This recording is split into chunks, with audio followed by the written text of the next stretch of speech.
Kundi gutebya nabyigiye kuri Bruce niwe utebya niwe watebeje mbere nimba ari gute niwe wabizanye imbere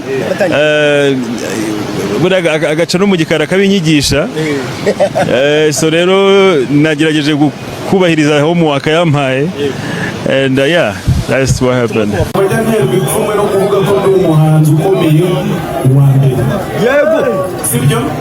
Hanyuma icyo ngicyo gituma igihe cyose mpamagawe ntagira ubwoba bwo gukora ibintu nzi gukora neza kurusha ibindi.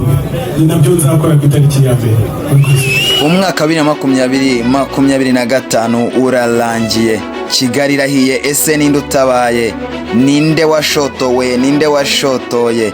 Ese koko ninde uraza guhigika mugenzi we? Ninde uraza kwigaragaza kurusha undi? Ko mbona amatiku n'amahane ese biyoboye biraza kurangira bite hagati impande zombi? Ngira ngo koko niba uri umukunzi w'imyidagaduro nizere ko wamaze kumva icyo nshatse kuvuga, nizere ko wamaze kumva abo nshatse kuvuga. Niba uri umukunzi w'imyidagaduro kandi uzi izina nomero 001, uzi kandi izina one of the kind, nizere ko ari ibintu usobanukiwe neza cyane. Nizere ko wamaze kumva icyo nshaka kuvuga, wamaze kumva nabo nshaka kuvuga. Ni ibintu bitagoye cyane rwose niba ukurikirana showbiz nyarwanda hafi cyane.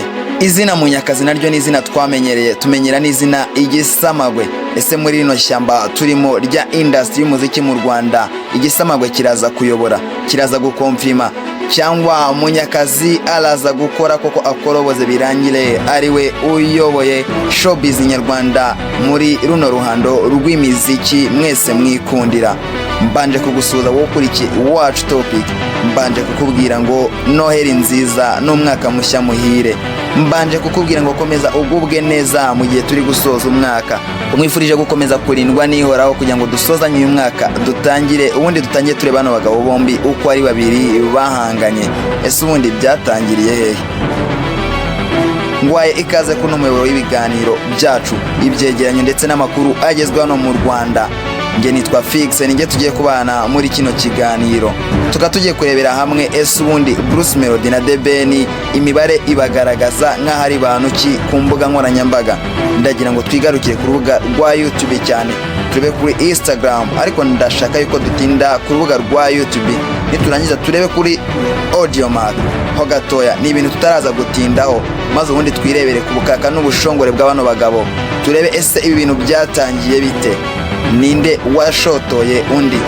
Ese weho urabona ari inde bizarangira ayoboye? Cyane cyane ko ku itariki ya mbere z'ukwezi kwa mbere twiteguye igitaramo The New Year Groove, aba bombi bazahuriramo, bazasangira urubyiniro. Ariko kandi akavugwa yuko bombi urubyiniro rushobora kuzacibwamo kabiri, buri wese agafata urubyiniro rwe kugira ngo buri wese abafana bicare ku ruhande rwe. Gusa byose ni ibintu bitaramenyekana neza, ariko imyiteguro irarimbanije. Amahane n'amatiku birakomeye hano mu gihugu cy'u Rwanda. Reka rero tudatinze mbanze nkubwire yuko uyu Bruce Melody mukunze kwita Munyakazi muri iminsi uri gutazirwa akazina ka 001, n'umwana w'umunyakigali i Kanombe. Ahangaha akaba ari mu karere ka Kicukiro. Bruce Melody ku mazina ye bwite akaba ari Itaiwacu Brice. Byumve neza yitwa Itaiwacu Brice, mukunze kwita Munyakazi, akaba ari gutazirwa 001 muri iyi minsi. Naho The Ben uyu nguyu dukunze kwita one of the kind muri iyi minsi, niko kazina ari gutazirwa, ariko ubundi akunze kwita Tiger B cyangwa se Igisamagwe. Amazina ye bwite yitwa Mugisha Benjamin, akaba rwose ari umuhungu w'Igikondo, naho ni mu karere ka Kicukiro. Aba bombi rero ni abanyamuziki binjiye mu muziki igihe kinini cyatambutse, bakaba ari bankingiye mwamba mu muziki wacu hano mu gihugu cy'u Rwanda. Ariko kuri uyu munsi hari kuvugwaho ihangana rikomeye hagati yabo. Gusa reka mwibutse yuko abangaba binjiye mu muziki kera, bawumazemo igihe kinini, ariko The Ben niwe winjiyemo bwa mbere. Yinjiyemo imyaka myinshi itambutse, aho twagiye tumumenya kubera abagabo babiri bafite izina rikomeye nka ba Lick bagiye bamuzamurana na Meddy. The Ben yaje kuva mu Rwanda ajya hanze yarwo, ajya gukorera muri Amerika, akora indirimbo nyinshi, indirimbo zagiye zikundwa, harimo nk'indirimbo Habibi. Sinzivuze zose, ndi kukubwira izakunzwe cyane, ariko nanone ntitwakibagirwa yuko Bruce Melody wari usigaye mu Rwanda ari umufana we ukomeye yakomeje gukora umuziki. Bruce Melody burya ni umuntu wabayeho producer, Bruce Melody yabayeho umuraperi biranga, cyangwa se tuvuge yuko bitanze byaje kurangira abonye yuko atari byo bye, nkuko we yaje kwibwirira Lucky Nzeyimana muri Versace yuko kuba umuraperi byarangiye bamubwiye yuko atari byo byahubwo bumva afite ijwi rijyanye no gukora R&B na Afrobeat. Kuri uyu munsi Bruce Melody uri mu bahanzi beza, yaciye muri byinshi bitandukanye, aho yaje kwerekeza muri super level yajyanyweyo na Mico the Best. Bruce Melody yakomeje gukora neza.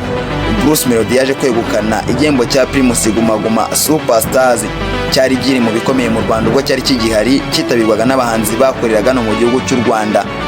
Bruce Melody kandi yaje kugenda agera kuri byinshi bitandukanye, asinya amakontra yo gukora yamamaza, aho yagiye asinyana n'amakompanyi atandukanye nka za Tekno, n'uyu munsi bakiri gukorana na BK Arena. Yaje kwigarura u Rwanda rwose mu gihe mukuru we The Ben atarahari, ariko ubu ngubu tukaba tubura aho duhera tuvuga yuko umwe ari mukuru wundi.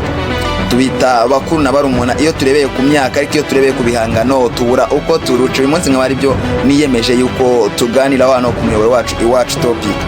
Ese ubundi twakibaza ngo kuri YouTube imibare yabo ihagaze ite? Kubera yuko dutinda ku rubuga rwa YouTube, reka turebere hamwe ku rubuga rwa Instagram ubundi abagabo bahagaze bate.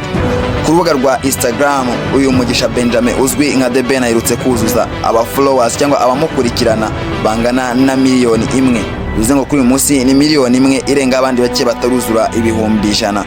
Mu gihe mugenzi we Bruce Melody Munyakazi cyangwa se 001 ku rubuga rwa Instagram amaze kugwiza abamukurikirana bangana na 1 miliyoni n'ibihumbi 200 barengaho.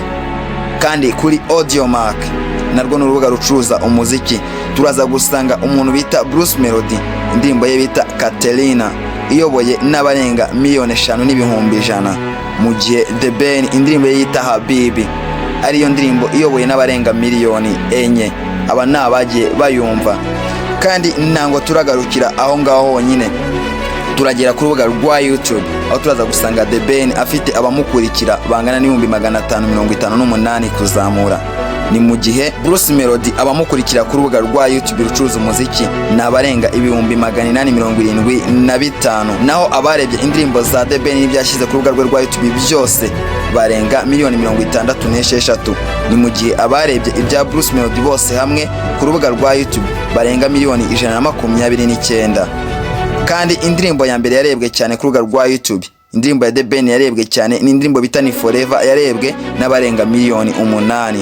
Ni mu gihe kandi indirimbo ya Bruce Melody yarebwe cyane ari indirimbo bita Katerina, yarebwe n'abarenga 14 miliyoni. Ngira ngo urumva yuko iyi mibare rwose igaragaza yuko ari abahanzi beza kandi ibyo bakoze byagiye byumvwa bikanarebwa ku rwego rwo hejuru. Ariko se ubundi uyu mwaka kari wo bahanganiyemo cyane nibwo babyibutse? Ariko se uyu mwaka kari bwo bahanganye cyane ubundi bakoze iki? Reka mwibutse ibyo bakoze muri uyu mwaka. Ubwo nimvuga ibyo bakoze turareba ku ndirimbo cyane kubera yuko n'abahanzi. Muri uyu mwaka umuhanzi bita The Ben yakoze ibintu bigiye bitandukanye, aho yagiye akora ama audio y'indirimbo zagiye zinamuvuna zigatwara amafaranga, akora na video. Yakoze indirimbo yise Indabo Zanjye erutse kujya hanze mu minsi 2 itambutse, ikabigwije ibihumbi 477 by'abayirebye birengaho gakeya. Yakoze kandi album yise Plenty Love, ikabiriho indirimbo 7. Ngira ngo urumva yuko ari ibintu binini yakoze kandi byiza. Ni mu gihe mugenzi we Iwacu Bruce cyangwa Bruce Melody yakoze indirimbo yitwa Munyakazi, imaze iminsi 12 igiye hanze, ikabigwije abangana n'ibihumbi 987 bayirebye kuzamura. Yakoze kandi album yitwa Colorful Generation, yariyo indirimbo 16, aho zimwe muri zagiye azikorera video, nkaho yakoze video y'indirimbo yise Oya, akora live performance yaje kuvamo video yoreje y'indirimbo yise Roza. Yaje gukora kandi indirimbo yise Beauty on Fire mu kwezi kwa mbere ku itariki 25 nibwo yashyize hanze, ubwo yari kumwe n'umuhanzi w'umunyanigeria ukomeye cyane bita Joboy. Ngira ngo bose murumva yuko uyu mwaka bakoze cyane, bagiye batwara ibihembo bigiye bitandukanye. Gusa reka turebe kuri award yeruka, Isango Music Award dukunze kwita IMA. Angaha The Ben yaje kuba umuhanzi mwiza w'uyu mwaka nyuma y'ibikorwa byose yaje gukora. Ni mu gihe Bruce Melody yaje kwegukana igihembo cya album nziza ariyo Colorful Generation muri mwaka wa 2025. None ubwo umwaka uri kurangira bombi bateguje igitaramo ni igitaramo ubundi cyakozwe na The Ben ku itariki ya mbere z'ukwezi kwa mbere twinjira muri mwaka wa 2025. yari yarakise The New Groove. Kuri uyu mwaka igitaramo The New Year Groove azagifatanyamo na mugenzi we bahanganye cyane Itayiwacu Brisa cyangwa se Bruce Melody dukunze kwita Munyakazi. Ni ku itariki ya mbere z'ukwezi kwa mbere 2026, aho hamaze gushyirwaho amatike. Abantu bamaje kuyaha nk'ubu ngubu tuvugana amatike y'ibihumbi 10 yamaze gushira rwose, bitewe nuko abo bagabo bombi ari abagabo bakunzwe cyane. Ese wowe urumva ari nde uzegukanira ihangana? Ibi ngibi bitegurwa nk'igitaramo se abagabo bari gucuruza, kubera yuko hariho ubushotoranyi bukabije, aho Bruce Melody mu ndirimbo bita Munyakazi yaje kugaruka ku magambo menshi yibasira The Ben cyangwa Tiger B cy'igisamagwe. Yaje kuvuga yuko atagiranwa n'inyamaswa ntoya, ahubwo azi kubita amajanja. Nanga ibi ngibi ndabitindaho ibiri mu ndirimbo zabo, aho mugenzi we yaje kumusubiza mu mashusho rwose arakabya cyane, navuga yuko yarengereye. Ariko ibi ngibi bikaba biri kuryoshya showbiz nyarwanda, bikaba biri kuryoshya uru ruhando rw'umuziki. Yaje gukora indirimbo imaze iminsi 2 igiye hanze video, gusa audio yari yagiye hanze, aho yaje kugaragaza umugabo usa na Bruce Melody arimo abagwinda. Ni mu gihe mugenzi we nawe mu mashusho yari yamushotoye ubwo yagaragazaga umugabo umeze nka Bruce nka The Ben I'm sorry, ubwo yari arimo amuhuha imisatsi imuvaho. Yari yambaye pelink cyangwa ibyo dukunze kwita plant, aramuhuha imisatsi imuvaho. Ni byinshi byagiye bigaragara by'ubushotoranyi, aho buri umwe avuga yuko ari we uyoboye umuziki, aho uwa mbere yavuze yuko ari nimero ya mbere mu muziki wo mu Rwanda, undi nawe aravuga ngo I'm the one of the kind. Ni ibintu bitangaje ndetse bigaragaza ubushotoranyi byagiye bibaho muri bano bagabo bombi. Ariko nanone uwitwa Juno Kizigenza yaje kuza, bombi arabacubya, aho yaje kuza muri video no cyane avuga yuko abo bombi ari bamahwera. Aza avuga yuko ari we uhari abandi ntibahari, aho yakoresheje akavideo gatoya ku rubuga rwe rwa Instagram, ariho yabanje kugashyira. Yashyizeho akavideo arimo akurura amatwi igisamagwe ndetse aragisunika rwose agikura mu mwanya wacyo. Arangije agera ku nkweto y'ikinyusi. Abakunze kumva showbiz, abanyamyidagaduro murabyumva cyane, ahita afata ikinyusi, afata umukasi agicagaguramo. Bigaragaza yuko The Ben ndetse na Bruce Melody abashyize ku ruhande, ahubwo niwe uyoboye, niwe kirura. Ese ikirura koko kije kuyoborana igisamagwe na Munyakazi? Ni byinshi, ariko reka izi munyege zose zizashire umunsi wa nyuma ku itariki ya mbere z'ukwezi kwa mbere 2026, ngo tuzatubona bano bombi uko ari babiri, Munyakazi ndetse n'igisamagwe muri BK Arena. Bazaba bigaragaza bafite stage cyangwa se bombi bari ku rubyiniro barimo bakora. Iki ni igitaramo benshi bategereje babahanze amaso igihe kitaragera. Ni benshi bategereje kuzareba ninde uzayigundi. Ese ubundi bazabibona bate? Ese weho uwiteguye kuzabimenya? Ni mu gihe aba bombi hagiye havugwa yuko ariho uburyo bwo kugura amatike, by'umwihariko ku ruhande rwa Bruce Melody ubwo bavugaga yuko amatike ari kugurirwa abafana. Ibingi bikaba byaraje nyuma yuko press conference bari baragize, byavuzwe yuko umuhanzi The Ben yaje kwishyura umufana kugira ngo aze kuba ari kuvuza induru mu gihe Bruce Melody arajya avuge ngo bu, araba ari kumukomera, maze The Ben navuga abafane cyane.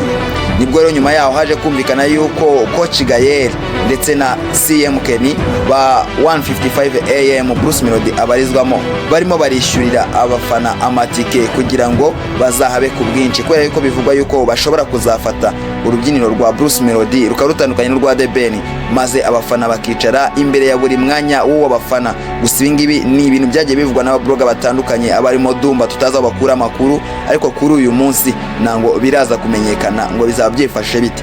Harabura umunsi umwe wonyine tukigerera muri BK Arena tukamenya uko bizaba byifashe. Ese weho uzaba witeguye? Niba udafite uzakura amakuru, mwibukije gukanda subscribe, like, share ndetse na comment, ubundi ufungure n'akazogera kugira ngo ujye ubasha kumenya aya makuru yose, kubera yuko tuzatuhakubereye gatanu ko kandi. Nge ndi Fix, wakoze kunkurikira.